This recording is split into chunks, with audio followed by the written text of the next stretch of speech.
5월 6일 새벽 예배를 시작하겠습니다. 사도신경으로 우리의 신앙을 고백하시겠습니다. 나는 전능하신 아버지 하나님 천지의 창조주를 믿습니다. 나는 그의 유일하신 아들 우리 주 예수 그리스도를 믿습니다. 그는 성령으로 잉태되어 동정녀 마리아에게서 나시고 본디오 빌라도에게 고난을 받아 십자가에 못 박혀 죽으시고 장사된 지 사흘 만에 죽은 자 가운데서 다시 살아나셨으며 하늘에 오르시어 전능하신 아버지 하나님 우편에 앉아 계시다가 거기로부터 살아있는 자와 죽은 자를 심판하러 오십니다. 나는 성령을 믿으며 거룩한 공교회와 성도의 교제와 죄를 용서받는 것과 몸의 부활과 영생을 믿습니다. 아멘. 다 함께 찬송가 393장 찬양하시겠습니다.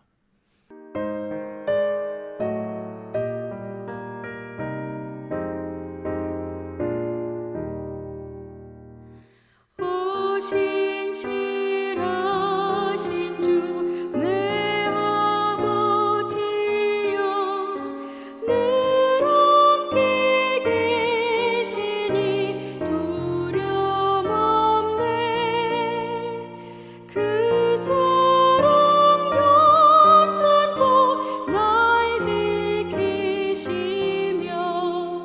어제나 오늘이 한결같네.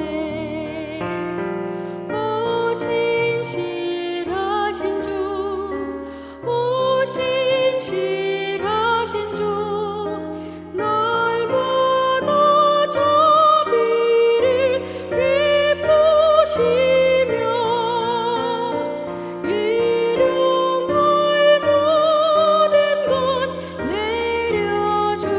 내려주시니 오 신실하신 주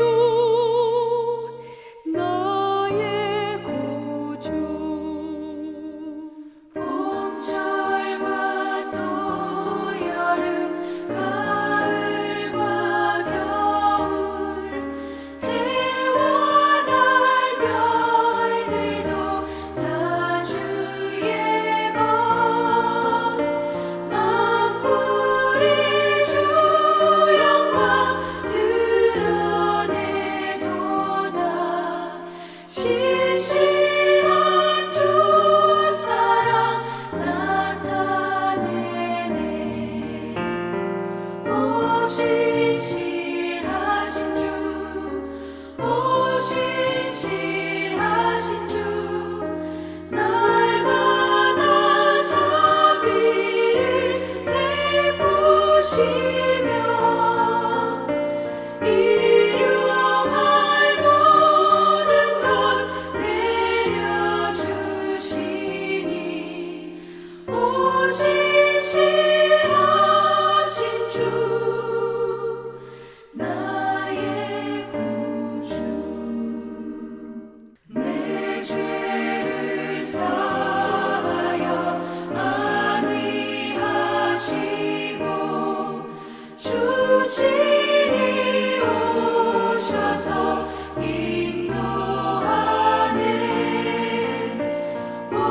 오늘의 힘되고 내일의 소망 주만이 만복을 내리시네.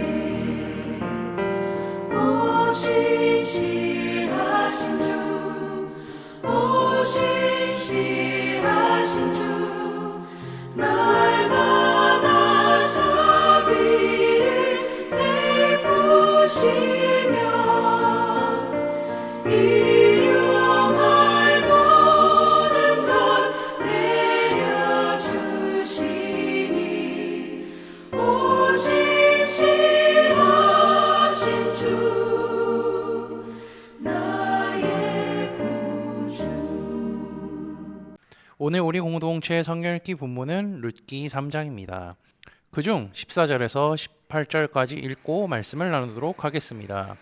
룻이 새벽까지 그의 발치에 누웠다가 사람이 서로 알아보기 어려울 때에 일어났으니 보아스가 말하기를 여인이 타작마당에 들어온 것을 사람이 알지 못하여야 할 것이라 하였음이라. 보아스가 이르되 내 겉옷을 가져다가 그것을 펴서 잡으라 하매 그것을 펴서 잡으니 보리를 6번 되어 룻에게 지워주고 성읍으로 들어가니라. 룻이 시어머니에게 가니 그가 이르되 내 딸아 어떻게 되었느냐 하니 룻이 그 사람이 자기에게 행한 것을 다 알리고 이르되 그가 내게 이 보리를 6번 되어 주며 이르기를 빈손으로 내 시어머니에게 가지 말라 하더이다 하니라. 이에 시어머니가 이르되 내 딸아 이 사건이 어떻게 될지 알기까지 앉아 있으라. 그 사람이 오늘 이 일을 성취하기 전에는 쉬지 아니하니라 하니라. 아멘. 나오미와 함께 베들레헴에 오게 된 룻은요 먹고 살 길이 막막했습니다. 그런 그녀에게 하나님께서 보아스라는 남자를 만나게 하셨죠. 그를 통하여서 은혜를 받아 이삭을 주우며 생계를 유지할 수 있었습니다. 사람들은요 룻을 향하여서 모압 여인이라고 이야기하면서 선을 그었지만 보아스는 그녀에게 오히려 내 딸이라고 하면서 소속감을 가르쳐 주었죠. 룻은 그에게 감사의 표현을 했으며 보아스 역시 그녀에게 축복을 했습니다. 그녀가 밭에서 아침부터 저녁까지 주운 것을 가지고 집으로 돌아가 시어머니에게 밭에서 있던 일을 이야기했습니다. 그 얘기를 듣고 나오면요 그녀에게 조언을 해주었죠. 그래서 룻은 1년 내내 시어머니의 말에 순종하여 밭에서 이삭을 주우며 살았습니다. 그러던 어느 날 나오미가 룻을 불러 이렇게 이야기하죠. 내 딸아, 내가 너를 위하여 안식할 곳을 구하여 너를 복되게 하여야 하지 않겠느냐. 안식할 곳을 구하여 복되게 한다는 것은요, 룻을 하나님의 백성으로 만들게 한다는 것입니다. 그 말은 혼인을 하게 하려고 한다는 거죠. 물론 룻은 결혼을 했지만 남편인 기로는 죽었으며 베들레헴 사람들은 그녀를 이방인 취급했죠. 나오미와 함께 베들레헴으로 그녀가 오기는 했지만 그녀의 외모, 배경 등으로 인하여서 그녀를 공동체의 일원으로 사람들을 인정할 수 없었던 것입니다.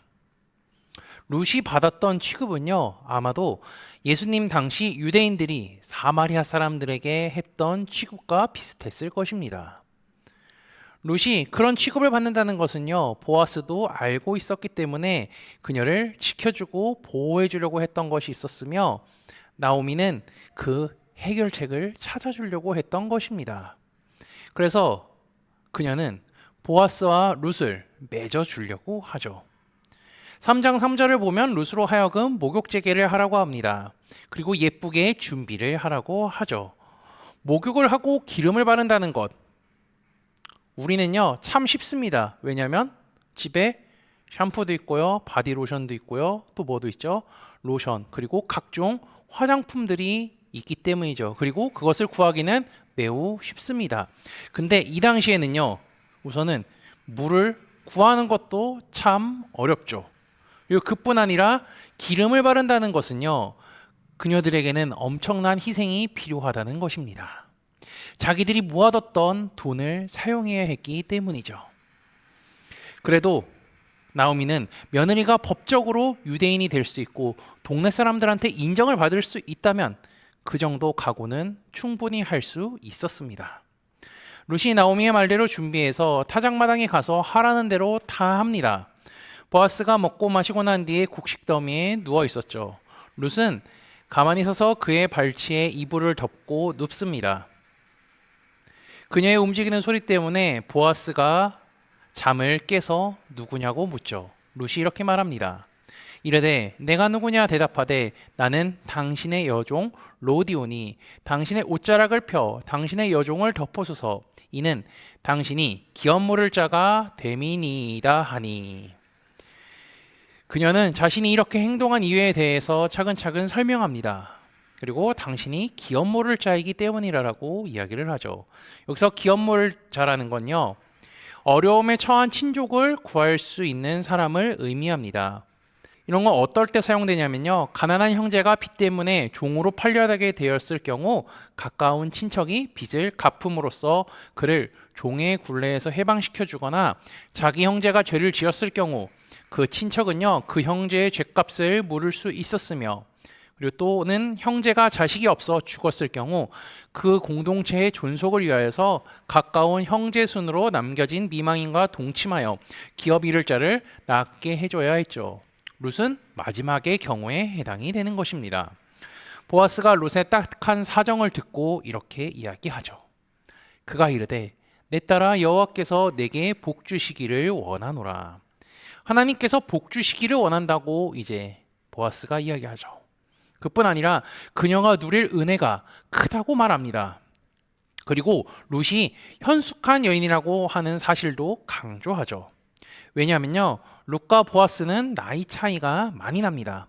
그럼에도 불구하고 그가 기업물을 짜면 그와 혼인하기로 결심했기 때문에 그녀의 마음과 그녀의 생각, 모든 것을 종합해 봤을 때 그녀는 현숙한 여인이라고 할 수 있는 것입니다.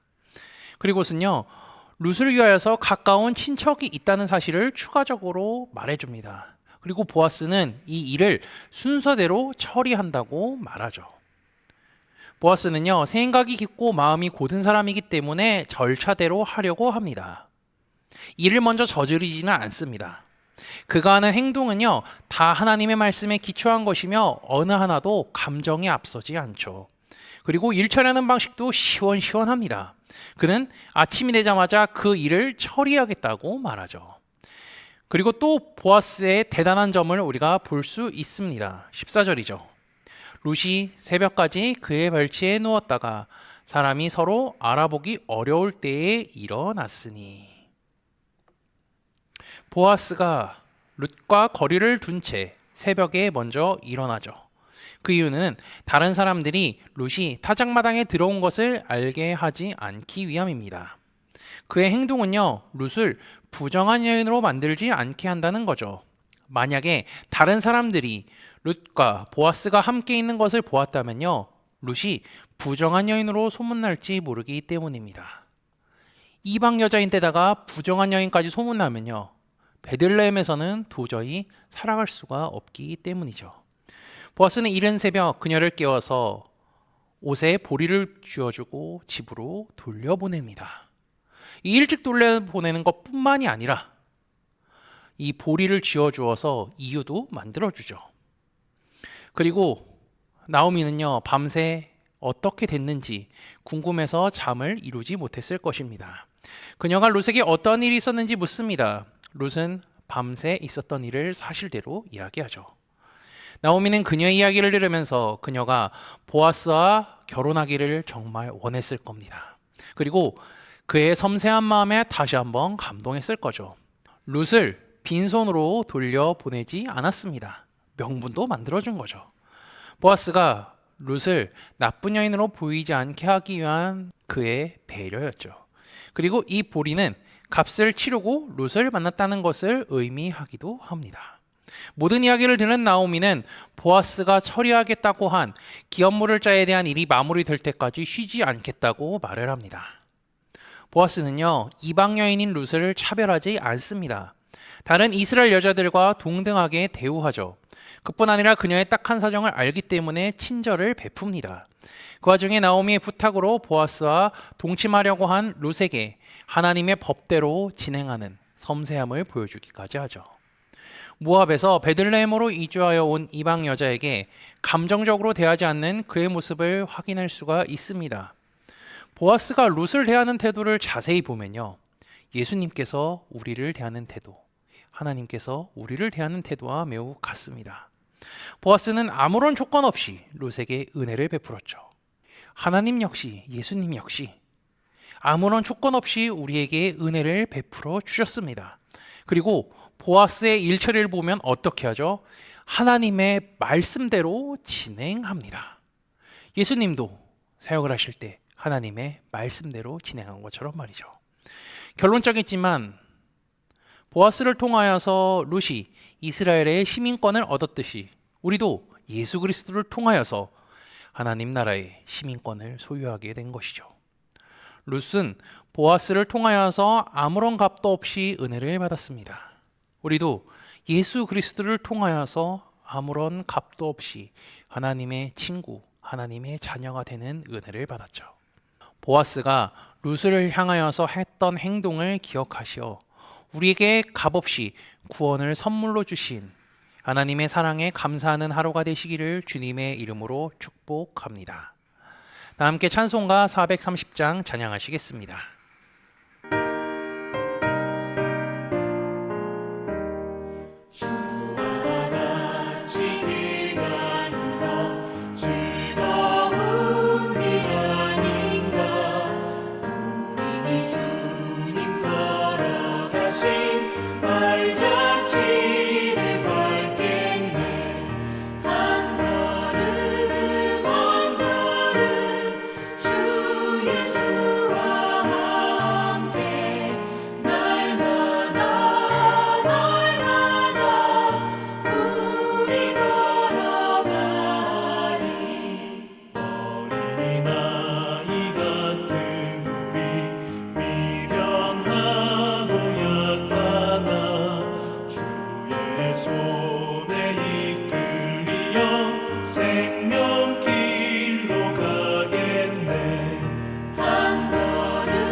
다 함께 기도하시겠습니다. 우리를 사랑하시는 하나님 아버지, 독생자 예수 그리스도를 통하여 우리를 구원해 주시고 자녀 삼아 주심에 진심으로 감사합니다. 조건 없이 베풀어 주시는 은혜와 사랑에 감사하며 날마다 주님을 더욱 사랑하는 우리가 되게 인도하여 주옵소서. 보아스는 이방 여인 룻에게 조건 없는 은혜를 베풀었습니다. 보아스가 베푼 은혜를 통해 하나님께서 우리를 조건 없이 사랑하셨다는 것을 말씀을 통해 깨닫게 하시니 감사합니다. 하나님께서는 모든 사람에게 구원의 길을 가르치셨다는 것을 기억하게 하시고 구원의 길, 믿음의 길을 걸어가며 살아가는 우리가 되게 인도하여 주옵소서. 지난주를 드렸던 오순절 절기 예배를 통해 하나님께서 지키라고 하신 절기의 의미를 깨닫고 그것이 구약에만 제한된 것이 아닌 신약 시대에도 이루어졌음을 말씀을 통해 깨닫게 하시니 감사합니다. 하나님께서 지키라고 하신 절기를 기억하며 지키게 하시고 오순절에 성령이 임하여 유대인과 이방인이 하나가 되게 하신 날임을 기억하게 하시고 아버지께서 주신 절기를 지키며 살아가는 우리가 되게 인도하여 주옵소서. 예수 그리스도의 이름으로 기도합니다. 아멘. 이 시간 합심으로 기도할 제목들을 나눕니다. 먼저 형제 자매들의 고통을 위해 기도하시고요. 복음을 듣고 구원받는 사람이 많아지기를 위해 기도하시기 바랍니다. 교회를 이끌어 가시는 사랑하는 담임 목사님과 사역자들을 위해 기도해 주시기 바라며 오늘 진행되는 목회자 세미나와 내일 있을 금요 기도회를 위해 소그룹원들을 위해 환우의 건강과 회복을 위해 각자 가지고 계신 기도의 제목들을 놓고 기도하시기를 바라며 오늘도 주 안에서 승리하십시오.